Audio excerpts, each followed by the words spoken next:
어제 시편 52편에 이어서 제목에 보면 다윗의 마스길, 어제도 말씀드렸습니다.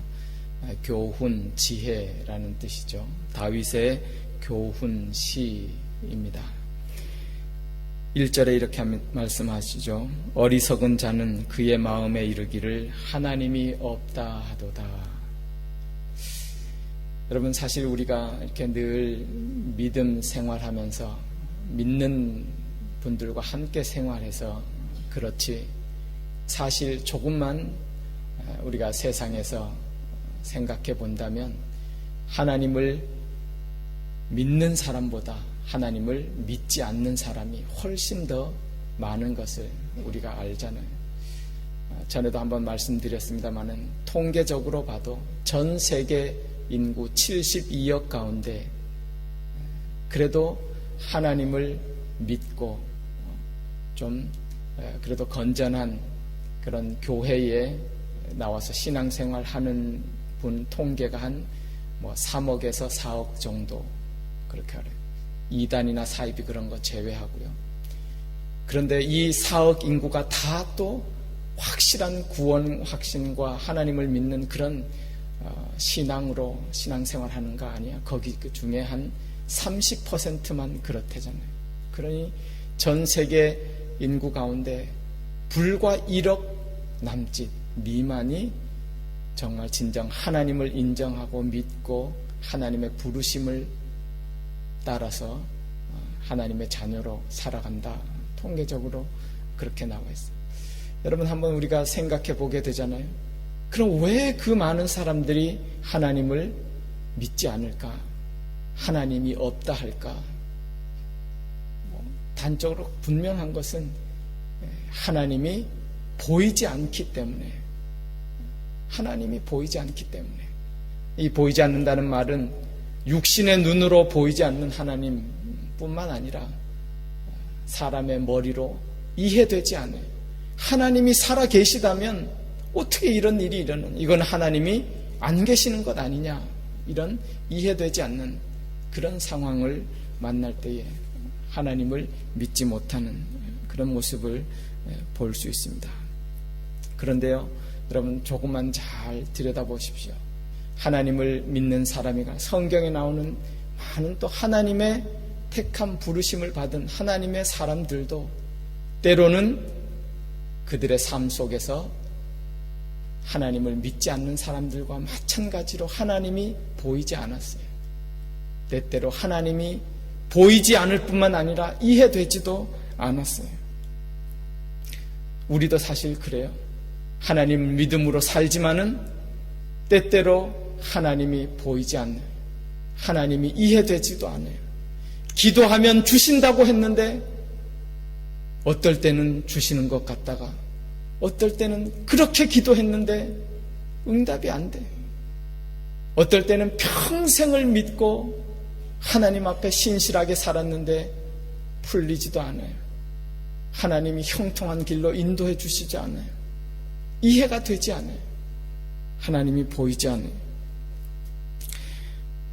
여러분, 믿음의 조상이라고 하는 아브라함도 그의 생애를 쭉 보십시오.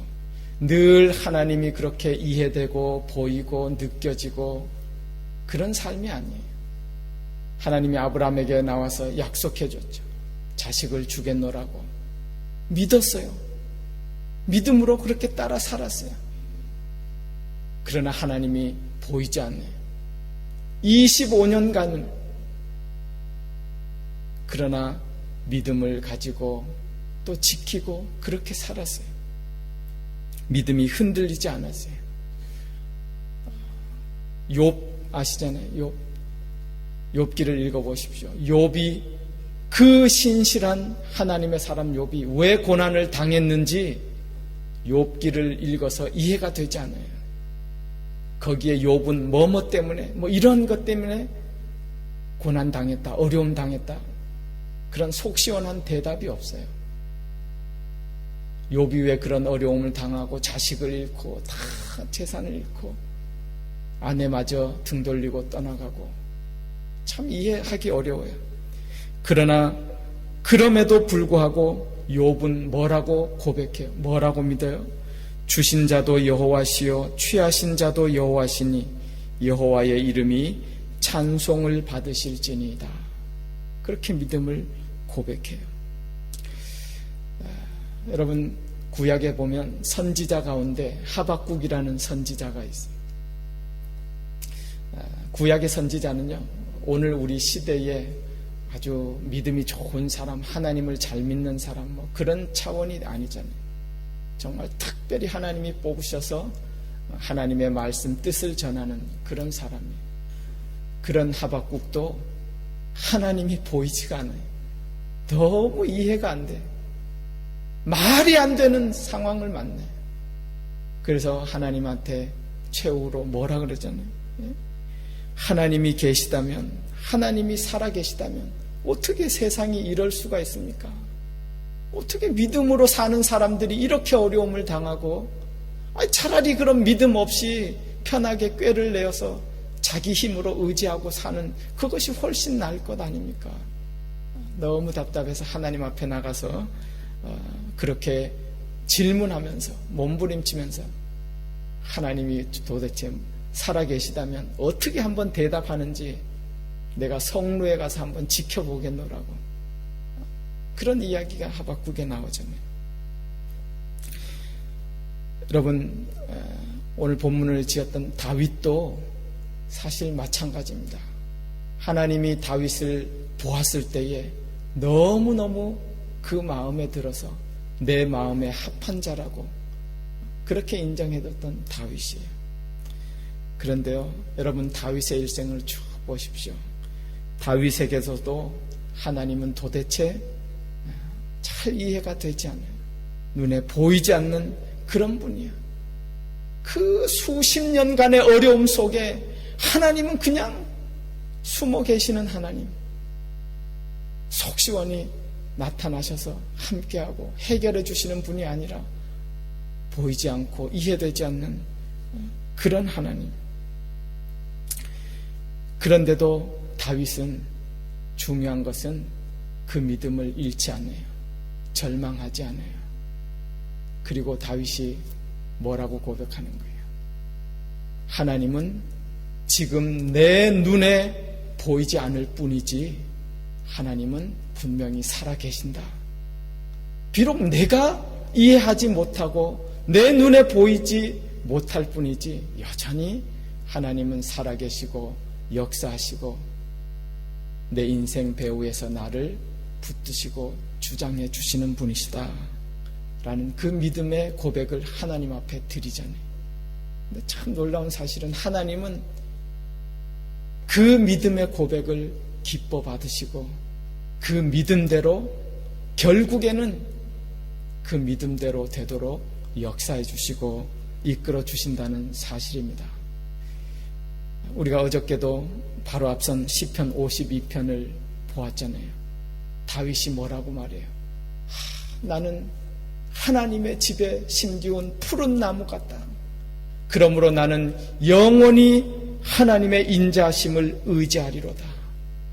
나는 영원히 하나님 앞에 감사하리로다. 나는 영원히 주의 이름을 사모하리로다. 그렇게 고백했어요. 이 말만, 이 고백만 듣는 사람은 다윗이 지금 하나님이 함께 해주셔서 온갖 어려움과 대적을 물리쳐 주시고 하나님이 붙드시고 형통케 하시고 승승장구의 길을 가게 하시는 중에 있구나 라고 생각할 것 같아요. 그러나 그렇지 않잖아요. 어저께 우리가 시편 52편을 보았죠. 어떤 형편이에요? 자기가 그렇게 충성을 다했던 장인이고 왕이었던 사울 왕이 오히려 자기를 죽이겠다고 달려들고 허겁지겁 도망치는 그런 도망자의 신세예요. 그리고 자기를 조금 떡을 주고 도와줬다는 그 제사장을 무자비하게 사울이 죽이고 제사장의 마을에 온 제사장 85인을 칼로 쳐서 죽이고 젖먹이까지 다 죽이면서 지금 다윗을 끝까지 잡아 죽이겠다고 쫓아오는 그 상황이에요. 그럼에도 불구하고 다윗은 내가 지금 이 상황 비록 하나님이 내 눈에 보이지 않으실 뿐이지 지금도 분명히 하나님이 살아계시고 역사하시고 하나님이 주관하고 계신다라는 사실을 믿어드리는 거예요. 그리고 믿음으로 고백하는 거예요. 나는 하나님의 집에 심기운 푸른 감람나무 같으며 하나님이 지키신다, 보호하신다. 그러므로 나는 하나님을 의지하리로다, 하나님을 찬양하리로다, 감사하리로다, 주의 이름을 사모하리로다. 여러분, 우리가 알잖아요. 그런 믿음의 고백을 하나님이 기뻐 받으시고 그 다윗을 결국은 그 믿음대로 그렇게 이끄시고 인도하시고 하나님의 영광 위에 살게 해주시는 것, 그것을 우리가 볼 수 있습니다. 그러므로 우리에게 있어서 때때로 우리도 마찬가지예요. 믿음 생활하면서도 때때로 하나님이 보이지 않는 것과 같은 그런 때가 있어요. 때때로 하나님이 도무지 이해가 안 되는 것 같은 그런 경우가 있어요. 그때에 하나님을 믿는 거예요. 역설적인 것 같지만 하나님을 신뢰하는 거예요. 어떤 마음으로요? 비록 내 눈에 보이지 않을 뿐이지 하나님은 여전히 살아계시고 주관하시고 나를 지키시고 보호하시는 하나님이시다. 믿어드리고 믿고 하나님 앞에 찬양하는 거예요. 감사하고 하나님 앞에 기도하고 사모하는 거예요. 그 믿음을 하나님이 너무너무 귀하게 여기시고 그 믿음을 받으시고 그 믿음대로 결국에는 승리하도록 이끌어 주신다라는 사실을 우리가 다시 한번 말씀을 통해서 깨달을 수 있을 줄 믿습니다. 오늘 1절에 보면 그런 말씀이 있잖아요. 어리석은 자는 그의 마음에 이르기를 하나님이 없다 하도다. 어리석은 자, 본문의 뜻은 미련한 자, 이런 뜻이에요. 여러분, 어리석은 자, 미련한 자는 하나님이 없다 그래요. 왜 하나님이 없다 그래요? 자기 눈에 보이지 않으면, 자기 머리로 이해되지 않으면 하나님은 없어. 그것이 어리석은 인생이라는 거예요. 여러분, 어리석다의 반대는 지혜로운 거잖아요. 참 지혜는 뭐예요? 하나님을 경외하고 믿는 거예요. 때때로 내 눈에 보이지 않는 것 같지만, 내 머리로 이해되지 않는 것 같지만 하나님을 신뢰하는 거예요.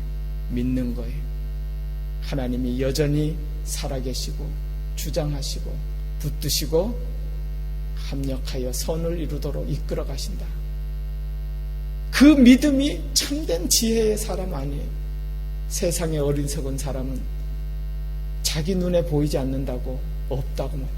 하나님은 없다고 말해요. 그러나 하나님의 은혜로 지혜를 얻은 사람은 비록 내가 이해되지 않아도, 내 눈에 보이지 않아도 하나님은 여전히 살아계셔요. 하나님이 여전히 역사하고 계세요. 오늘도 그 믿음을 고백하는 자를 붙드시고 그 자를 통해서 하나님의 나라를 이뤄가시고 하나님의 뜻을 이뤄가시고, 역대하 16장 9절에 보면 또 이런 귀한 말씀이 있어요. 여호와의 눈은 온 땅을 두루 감찰하사 전심으로 자기에게 향하는 자들을 위하여 능력을 베푸시나니, 그러셨습니다. 오늘 본문에도 그런 말씀이 있죠. 하나님이 하늘에서 인생을 굽어 살피사 지각이 있는 자와 하나님을 찾는 자가 있는가 보려 하신다, 그러셨어요. 여러분, 하나님을 찾는 자, 무슨 말씀이에요? 자기 힘으로 하나님을 찾아낸다, 그런 뜻이 아니잖아요. 하나님을 간구하고 의지하고 하나님이 계심을 믿고 하나님을 사모하는 자, 하나님을 바라는 자, 그러는 자를 하나님이 살펴보신대요. 굽어보신대요. 그리고 그런 자들을 위하여 능력을 베풀어 주시겠다고 약속하셨습니다. 하나님이 주시는 귀한 참된 믿음, 지혜로 모든 상황 가운데서도 다시 한번 하나님을 의지하고 감사하고 사모하고 하나님을 구하며 살아가는 그런 믿음의 삶을 사셔서 하나님이 그 믿음을 축복하시고 여러분을 붙드시고 하나님의 뜻과 하나님의 나라를 위해서 아름답게 사용하시는 그런 귀한 복된 인생 살아가실 수 있기를 주님의 이름으로 축원을 드립니다. 기도하겠습니다. 하나님, 은혜를 감사합니다. 저희들에게 지혜를 주셨습니다. 귀한 믿음을 주셨습니다. 어리석은 자는 하나님이 없다고 하지만 저희들은 하나님이 계심을 믿을 수 있는 이 귀한 믿음 주시니 감사합니다. 때때로 우리의 생각을 뛰어넘어서 우리의 이해를 뛰어넘어서 역사하고 계시는 하나님, 저희들이 온전히 신뢰하고 믿고 그 하나님 바라봄으로 말미암아서 붙들어 주시고 힘주시는 하나님의 은혜로 우리에게 주어진 믿음의 삶을 승리해 갈 수 있도록 주님 축복하여 주시고 또 오늘도 주님과 동행하는 귀한 날 되도록 역사하여 주시옵소서. 예수님의 이름으로 기도드리옵나이다. 아멘.